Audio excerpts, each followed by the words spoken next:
Next question में कह रहा है a planar structure of length L and width W is made of two different optical media of refractive indices 1.5 and 1.44, यानी अंदर 1.5 है और बाहर 1.44 है। ठीक है।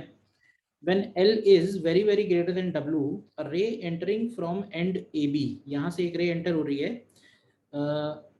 and emerge at end CD only if the TIR condition is met inside the surface, मतलब ये टोटल इंटरनल रिफ्लेक्शन होते हुए जाएगी।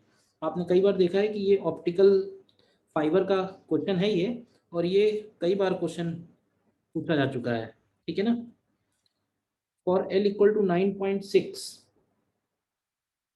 if the incident angle theta is varied, the maximum time taken by a ray to exit the plane CD निकालना है। तो देखो maximum time तब लगेगा जब ये मैक्सिमम टाइम ये इंटरनली रिफ्लेक्ट हो रही हो। ठीक है ना, मतलब जहां जहां तक पॉसिबल है वहां वहां तक रिफ्लेक्शन हो।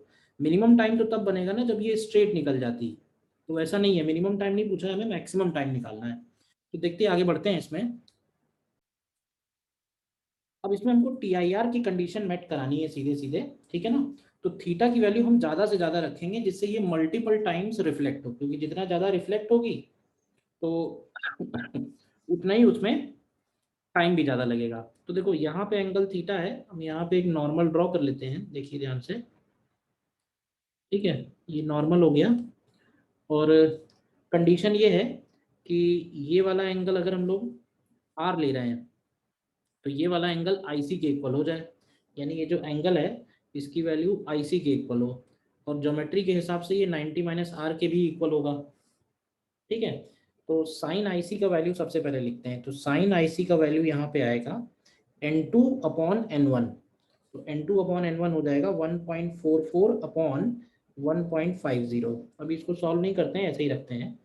अब R की वैल्यू कितना होगा, तो R की वैल्यू है 90 माइनस IC के इक्वल। तो अगर हम इसमें cos R की वैल्यू निकालें तो cos ऑफ 90 माइनस IC बन जाएगा sin IC, और sin IC की वैल्यू हम लोगों ने निकाली हुई है 1.44 अपॉन 1.50। ठीक है।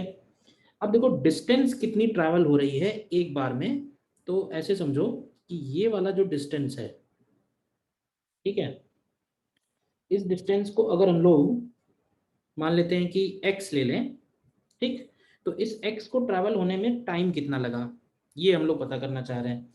तो देखो लाइट एक्चुअली ट्रैवल हो रही है ये वाला डिस्टेंस, ठीक है, लेकिन हर इस पर्टिकुलर डिस्टेंस में टाइम कितना लग रहा है, तो हम ऐसे बोल सकते हैं कि इस L में x से डिवाइड करेंगे तो उतने ही टाइम्स जो है ये टाइम भी डिवाइड हो जाएगा, मतलब टाइम भी उतने ही टाइम्स मल्टीप्लाई हो जाएगा।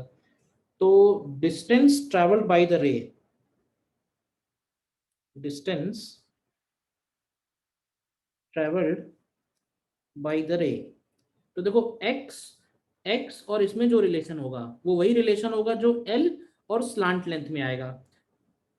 तो उसको हम लोग लिख सकते हैं डिस्टेंस ट्रेवल बाय द रे हो जाएगी L अपॉन कॉस आर के इक्वल।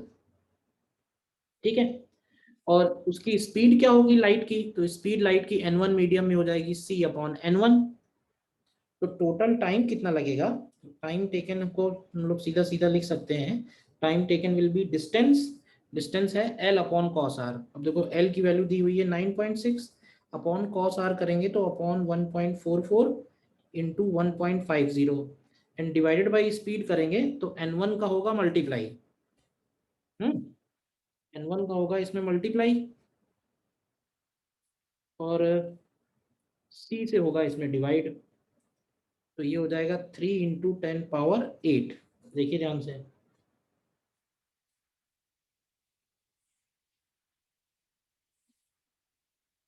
ठीक है। तो ये वैल्यू अगर हम लोग निकालते हैं तो ये आता है 5 इंटू 10 पावर -8 सेकेंड्स, और -9 के फॉर्म में देना है तो 50 इंटू 10 पावर-9 सेकेंड्स है। ठीक है ना। देखो एक जो क्रूशियल पॉइंट यहाँ पे यूज हुआ ये वो ये है कि हमने क्या किया है, इस x के बदले ये वाला डिस्टेंस निकाला है, क्योंकि लाइट रे स्लांट लेंथ ट्रेवल कर रही है। तो अगर ये x है तो ये स्लांट लेंथ उसका कॉस आर बन रहा है, इसी तरह अगर ये टोटल l है तो टोटल बन जाएगा L अपॉन कॉस आर। बस ये एक क्रूशियल पॉइंट है जो समझने वाला है।